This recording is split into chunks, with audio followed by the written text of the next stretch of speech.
ఉన్న బంగారాన్ని విడిపించి ఆ రోజు ఆన్లైన్ రేటుకే మేము కొంటాం. Sharma gold company. నమస్కారం. సుమన్ టీవీ ప్రేక్షకులకు శ్రీ క్రోధినామ సంవత్సర ఉగాది శుభాకాంక్షలు. ఈ క్రోధినామ సంవత్సరం ద్వాదశ రాశుల వారికి ఏ రకంగా ఉండబోతుంది, ఈ ద్వాదశ రాశులలో నవనాయకులు ఎలా ఉన్నారు, ఎటువంటి ఫలితాన్ని ఇస్తున్నారు, వాటి ప్రభావం మనపై ఏ రకంగా ఉండబోతుంది, ఎటువంటి పరిహారాలు పాటించుకోవాలి, ఈ అంశాన్ని తెలియజేసేందుకు మనతో పాటు ఉన్నారు ప్రముఖ జ్యోతిష్య పండితులు బ్రహ్మశ్రీ నందిపట్ల శ్రీహరి శర్మ గారు. గురుగారు నమస్కారం. వాగర్థావివ సంపృక్తౌ వాగర్థ ప్రతిపత్తయే జగతః పితరౌ వందే పార్వతీ పరమేశ్వరౌ సదాశివసమారంభాం శంకరాచార్య మధ్యమాం అస్మదాచార్య పర్యంతం వందే గురు పరంపరాం. ఆదిత్యాయ చ సోమాయ మంగళాయ బుధాయ చ గురు శుక్ర శనిభ్యశ్చ రాహవే కేతవే నమః. గురుగారు, వృశ్చిక రాశి వారికి ఈ సంవత్సరం అంతా ఏ రకంగా ఉండబోతుంది? క్రోధినామ సంవత్సరం పేరుకు తగ్గట్టుగానే క్రోధము అంటే కోపము వెలిబుచ్చుట, కోపాన్ని ప్రదర్శించుట, ఇవి ఏదైనా ఒకే అర్థం. ఇంతకుముందు గడిచినటువంటి శ్రీ శోభకృత్, శ్రీ శుభకృత్ ఈ 2 సంవత్సరాల్లో ప్రజలు కొంత ఇబ్బందుల నుంచి బయటపడినప్పటికీ ఈ క్రోధినామ సంవత్సరంలో గ్రహాలకి వచ్చినటువంటి ఆధిపత్య ప్రభావముల చేత కొన్ని ఇబ్బందికర పరిస్థితులు ప్రపంచవ్యాప్తంగా నెలకొంటాయని చెప్పవచ్చు. ఈ క్రోధినామ సంవత్సరానికి రాజు కుజుడు, మంత్రి శని. సహజంగా ఈ శని కుజుడు ఇద్దరు కూడాను సహజ పాపులు. ఈ ఇద్దరు కలిసి ఏదైనా ఒక రాశిలో సంచారం జరుగుతున్నప్పుడు యుద్ధ భయ వాతావరణం నెలకొంటుంది అని చెప్పి మనకు శాస్త్రం చెప్పబడుతుంది. అయితే గమనించుకున్నట్లయితే పాలించే పాలకులు మంచివాళ్ళైతే ప్రజలు ఆనందంగా జీవిస్తారు. అదే పాలించే పాలకులు చెడ్డవాళ్ళు అయితే ప్రజలు ఇక్కట్లు కష్టాలు పడక తప్పదు. అదేవిధంగా ఈ సంవత్సరం ఈ క్రోధినామ సంవత్సరానికి రాజు కుజుడుగా, మంత్రి శనిగా ఉన్నప్పుడు పాపగ్రహాలకి మిగతా ఆధిపత్యాలకి ఎక్కువగా పాపగ్రహాలకే రావడం చేత కొన్ని విభిన్నకరమైనటువంటి పరిస్థితులు కానీ యుద్ధ భయ వాతావరణం కానీ ప్రపంచవ్యాప్తంగా ఉంటుందని చెప్పవచ్చు. కాకపోతే ఈ కుజుడు న్యాయానికి ప్రతీక. అందుకే లాయర్లు పైకి రావాలన్నా, జడ్జిలుగా నియామకం కావాలన్నా జాతకంలో కుజ ప్రభావం బలంగా ఉంటేనే ఉచ్చమైనటువంటి స్థితికి చేరుకుంటారు. అలాగే శని నిష్పక్షపాతి, న్యాయ నిర్ణేత. కాబట్టి ఈ యొక్క శని కుజులకి కూడాను న్యాయానికి సంబంధించి మాత్రం అవినాభావ సంబంధం ఎప్పుడూ ఉంటుంది. అందుకనే ఈ యొక్క క్రోధినామ సంవత్సరంలో నిష్పక్షపాతమైనటువంటి న్యాయవాద తీర్పులని మనం ఎదురు చూస్తాము. అలాగే న్యాయమూర్తులకి పాలకుల మధ్య ఉండేటువంటి తీర్పుల మధ్య కొంత విభిన్నకరమైనటువంటి వాతావరణం, విభేదాలు అనేటువంటివి ఏర్పడతాయి.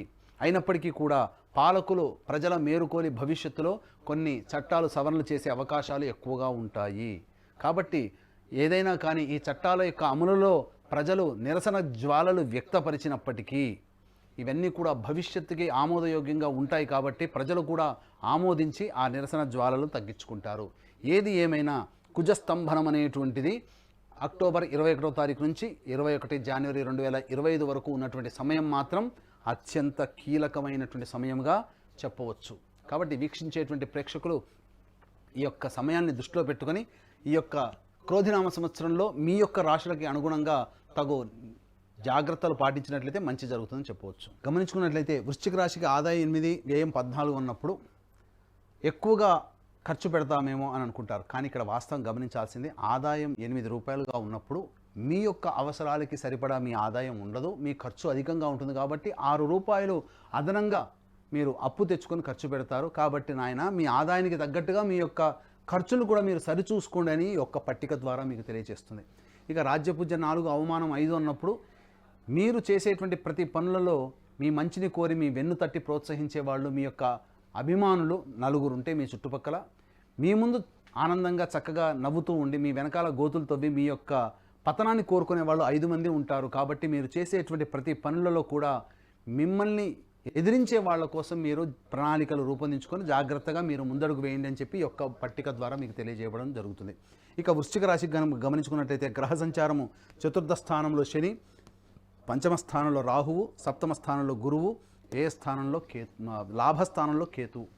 వెరసి ఈ వృశ్చిక రాశి వారికి ఒక రకంగా చెప్పాలంటే ఈ సంవత్సరం అంతా కూడా ఆనందదాయకమైనటువంటి పరిస్థితి ఉంటుంది, అత్యంత లాభదాయకంగా ఉంటుందని చెప్పవచ్చు. అయితే ప్రథమార్థం కొంత ఇబ్బందులు కలిగించినప్పటికీ కూడా కుజస్తంభనం అనేటువంటిది కర్కాటక రాశిలో వృశ్చిక రాశికి 9వ స్థానంలో 21 అక్టోబర్ నుంచి 21 జనవరి వరకు కూడా కుజస్తంభనం అనేటువంటిది ఉండడం ఈ సమయం అత్యంత కీలకమైనటువంటి యోగదాయకమైనటువంటి కాలంగా ఈ వృశ్చిక రాశి వారికి చెప్పవచ్చు. అయితే ప్రథమార్థం అనగా సెప్టెంబర్ లోపల చేసేటువంటి ప్రతి పనులలో ఆటంకాలు అనేటువంటి ఉంటాయి. అయినప్పటికీ కూడా గురుబలం ఉన్నటువంటి చేత, గురు వీక్షణ ఈ రాశి మీద ఉండడం చేత, గురుబలం చేత మీరు అన్నీ కూడా అనుకున్నటువంటి పనులని కాస్త ఆలస్యంగానైనా కానీ పూర్తి చేసుకుంటారు.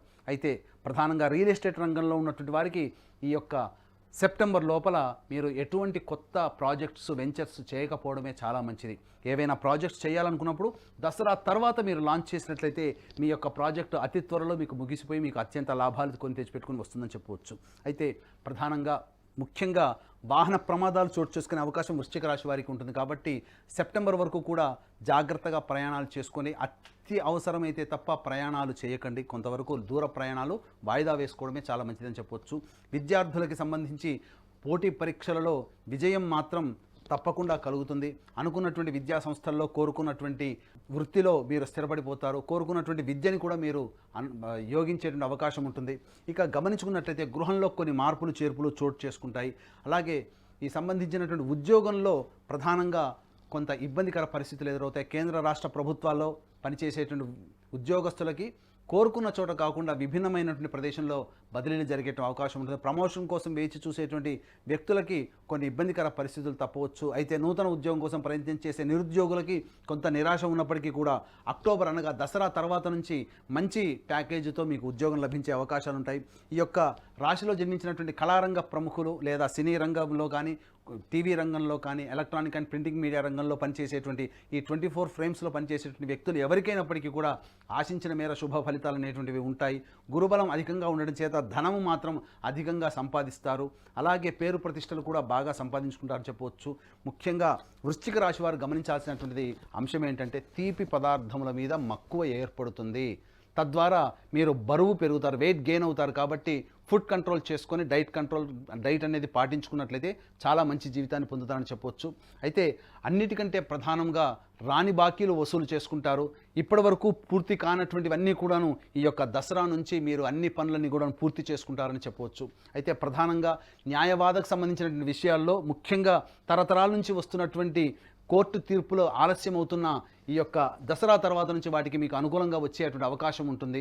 అలాగే వారసత్వ సంపదకు సంబంధించినటువంటి మీరు ఏవైనా కానీ మీకు ఆస్తి సమభాగాలుగా మీకు రావడం దక్కుతుంది. రాని బాకీలు కూడా వసూలవుతాయి. ఏదేమైనప్పటికీ కూడా వృశ్చిక రాశి వారికి చక్కటి యోగదాయకమైన కాలంగా చెప్పవచ్చు. ముఖ్యంగా ప్రథమార్థం రైతులకి కొంత ఇబ్బందికర పరిస్థితులు ఉన్నప్పటికీ కూడా దసరా తర్వాత వేసేటువంటి పంటలన్నీ కూడాను లాభదాయకంగా అధిక దిగుబడితో మీకు యోగిస్తాయని చెప్పవచ్చు. అయితే ప్రధానంగా ఈ యొక్క వృశ్చిక రాశిలో జన్మించినటువంటి రాజకీయ నాయకులకి మీకు అత్యంత ప్రజాదరణ కలిగి ఉన్నప్పటికీ మీకు ఏదైనా మంత్రి పదవి ఏదైనా రానప్పటికీ కూడా దసరా తర్వాత మీరు ఆశించినటువంటి విస్తరణల్లో అనగా మంత్రివర్గ విస్తరణలో దసరా తర్వాత చేసేటువంటి విస్తరణలో మీకు ఖచ్చితంగా పదవి లభించి తీరుతుందని చెప్పవచ్చు. ఏది ఏమైనప్పటికీ కూడా మీకు వృశ్చిక రాశి వారికి యోగించే గ్రహాలు గురువు, కుజుడు, కేతు, అవయోగాన్ని ఇచ్చేటువంటి గ్రహాలు శని, రాహువులు. ఈ కారణం చేత సెప్టెంబర్ వరకు మీకు కొంత అవయోగం ఉన్నప్పటికీ కూడా కుజుడు దృష్టి శని స్థానం మీద, శని మీద ఉన్నటువంటి కారణం చేత మీకు శత్రువే మీకు సలాం కొట్టి మీకు సహాయ సహకారాలు అందిస్తే ఎంత బాగుంటుంది. అనగా మొత్తం చూసుకున్నట్లయితే ఓవరాల్గా గురువు, కేతువు, కుజుడు, శని, రాహువు ఇవన్నీ కూడా మీకు అనుకూలంగా ఉండేటువంటి సమయం అక్టోబర్ 21 నుంచి. అలాగే శని మౌఢ్యమి అనగా శని పూర్తిగా బలహీనమైనటువంటి సమయం 23 ఫిబ్రవరి 2025 నుంచి 29 మార్చి 2025 వరకు. ఈ సమయంలో ఎన్నాళ్ళ నుంచి ఎదురు చూస్తున్నటువంటి సొంతింటి కళ అనేటువంటిది మీకు నెరవేరబోతుంది. విద్యార్థులు చక్కగా ఉత్తీర్ణత శాతంలో పొందుతారని చెప్పవచ్చు. అన్ని రకాలుగా ఈ వృశ్చిక రాశి వారికి ఆమోదయోగ్యమైనటువంటి జీవితాన్ని పొందుతారని చెప్పవచ్చు. గురుగారు, వృశ్చిక రాశి స్త్రీల గురించి తెలియజేయండి. వృశ్చిక రాశిలో జన్మించినటువంటి స్త్రీలు ప్రధానంగా చూసుకున్నట్లయితే దాంపత్య సమస్యలు ఎన్ని ఉన్నప్పటికీ కూడా దాంపత్యంలో చక్కగా కలిసిపోతారు. ఈ విభేదాలు అనేటువంటివి పక్కన పెట్టుకొని ముందుకు సాగిపోవడమే చాలా మంచిదని చెప్పవచ్చు. మీ మాటకి విలువ పెరుగుతుంది. అలాగే మీకు సంబంధించినటువంటి గృహోపకరణాలు కానీ, మీరు సొంత వాహనం కొనుగోలు చేయాలన్నా, గృహం కొనుగోలు చేయాలన్నా మీరు ఈ యొక్క సంవత్సరంలో మీ కోరిక నెరవేర్చుకుంటారని చెప్పవచ్చు. వివాహం కావాల్సినటువంటి అమ్మాయిలకి తప్పకుండా వివాహం జరిగేటువంటి అవకాశాలు ఉంటాయి. అలాగే ఇక్కడ గమనించుకున్నట్లయితే ప్రధానంగా ఈ యొక్క వృశ్చిక రాశిలో జన్మించినటువంటి స్త్రీలకి సంబంధించి మీరు కొంత సొమ్ముని నష్టపోయేటువంటి అవకాశం ఉంటుంది. తెలిసిన వారి వల్ల డబ్బును మీరు కోల్పోతారు. కాబట్టి డబ్బు విషయంలో చాలా జాగ్రత్తలు పాటించండి. వీక్షించేటువంటి సుమన్ టీవీ ప్రేక్షకులు కూడా గమనించాల్సిన అంశం ఏంటంటే ప్రతి మానవుడి యొక్క జీవితం ఈ యొక్క నవగ్రహాలలో ఆధారపడి ఉంటుంది. కాబట్టి ఈ నవగ్రహాలకి సంబంధించినటువంటి హోమాది కార్యక్రమాలుగా కుంభకోణం, మద్రాస్కి కుంభకోణం దగ్గరలో ఉన్నటువంటి 9 గ్రహాల టెంపుల్స్లలో మీ యొక్క గోతనామాలతో ఒక్కొక్క గ్రహానికి సంబంధించి మీ గోతనామాలతో అభిషేకము, ఆ ఏ గ్రహం దగ్గర మనం చేస్తున్నామో ఆ గ్రహానికి సంబంధించినటువంటి హోమాది కార్యక్రమాలు, వివాహానికి సంబంధించినటువంటి అబ్బాయిలకి అమ్మాయిలకి రాణి బాకీల వసూలుకి, జటిలమైనటువంటి సమస్యల పరిష్కారానికి, అలాగే అనారోగ్య సమస్యల నివారణకి హోమాది కార్యక్రమాలు జరిపించడం జరుగుతుంది. కాబట్టి అవకాశం ఉన్న వాళ్ళు కార్యక్రమ తదనంతరం కాంటాక్ట్ చేసి పూర్తి వివరాలు తెలుసుకోవచ్చు. అలాగే తండ్రి వైపు 7 తరాలు, తల్లి వైపు 4 తరాల్లో ఏవైనా దుర్మరణాలు ఉన్నా అవి పితృదోషములుగా చెప్పబడతాయి. కాబట్టి అనగా దుర్మరణాలు అంటే road accident, fire accident, suicide attempt, నదిలో బావిలో పడి చనిపోవడం, ఇంట్లోంచి వెళ్ళిపోవడం, లివర్ ఫెయిల్, కిడ్నీ ఫెయిల్, క్యాన్సర్తో చనిపోవడం, ఇంట్లో కులాంతర మతాంతర వివాహాలు జరిగిన 60 సంవత్సరాల లోపల మీ కుటుంబ సభ్యులు ఏ విధంగా చనిపోయినా, వివాహాలు కాకుండా ఇబ్బంది పడుతున్నా, సంతానం కలగకున్నా, అలాగే దాంపత్య విభేదాలు ఎక్కువగా ఉన్నా అవి పితృదోషాలుగా చెప్పబడతాయి. కాబట్టి ఈ పితృదోష నివారణకి మా పీఠం ఆధ్వర్యంలో ప్రతి నెల పితృదోష నివారణ పూజలు, హోమాలు జరిపించడం జరుగుతున్నాయి. కాబట్టి అవకాశం ఉన్న వాళ్ళు కార్యక్రమ తదనంతరం కాంటాక్ట్ చేసి మీ గోత్రనామాలు నమోదు చేసుకోవచ్చు. అలాగే నవగ్రహాల టెంపుల్స్లో ప్రతి సంవత్సరం అనగా ఈ యొక్క సంవత్సరం జూన్ నెల మరియు జనవరి నెలలో కూడా ఈ యొక్క నవగ్రహాల టెంపుల్స్లో పూజలు, హోమాలు అనేటువంటి జరిపించడం జరుగుతుంది. కాబట్టి వీటికి సంబంధించినటువంటి గోత్రనామాలు కూడా నమోదు చేసుకోవచ్చు. గురుగారు, మరి వీళ్ళకి శని, రాహువు ప్రతికూల ఫలితాలను ఇస్తున్నారు కాబట్టి దానికోసం ఎటువంటి పరిహారాలని పాటించుకోవాలి, ఏ దైవారాధన చేసుకోవాలి? ఈ యొక్క వృశ్చిక రాశిలో జన్మించినటువంటి వారికి మీకు ప్రధానంగా ఇబ్బందికర పరిస్థితుల, సమస్యలు ఉన్నప్పుడు ప్రధానంగా ప్రతి అష్టమి తిథి రోజున, అమావాస్య తిథి రోజున మీరు కాలభైరవుడు, వీలైతే మీకు దగ్గరలో కాలభైరవుని దేవాలయం ఉంటే కాలభైరవుడికి ఆవాల నూనెతో మీరు అభిషేకం జరిపించండి. లేదా కాలభైరవుడు లభించలేని పక్షంలో ఈశ్వరుడికి ఆవ నూనెతో ఈశ్వరుడికి అభిషేకం జరిపించండి. ఇక ప్రధానంగా శని సమస్యలతో బాధపడుతుంది, ఎందుకంటే అర్ధాష్టమ శని ప్రభావం కూడా ఈ యొక్క వృశ్చిక రాశి వారి మీద ప్రభావం చూపుతుంది. కాబట్టి ప్రతి శనివారం నవగ్రహాల చుట్టూ శివాయ నమః అంటూ 27 ప్రదక్షిణలు చేసి శనీశ్వరుడికి నల్ల నువ్వుల నూనెతో అభిషేకం జరిపించి అన్నము, నల్ల నువ్వులు కలిపిన ముద్ద నైవేద్యంగా పెట్టండి. ఈ విధంగా 19 శనివారాల పాటు చేయండి. మీకు వృశ్చిక రాశి వారికి సంవత్సరం అంతా శని ప్రభావం నుంచి బయటపడతారని చెప్పవచ్చు. గురుగారు, ఈ క్రోధినామ సంవత్సరం వృశ్చిక రాశి వారికి ఈ రకంగా ఉండబోతుంది. ఏ దైవారాధన చేసుకోవాలి, ఎటువంటి పరిహారాలు పాటించాలి అనే విషయాన్ని తెలియజేసినందుకు ధన్యవాదాలు. సర్వం శ్రీ ఉమామహేశ్వర పరబ్రహ్మార్పణమస్తు.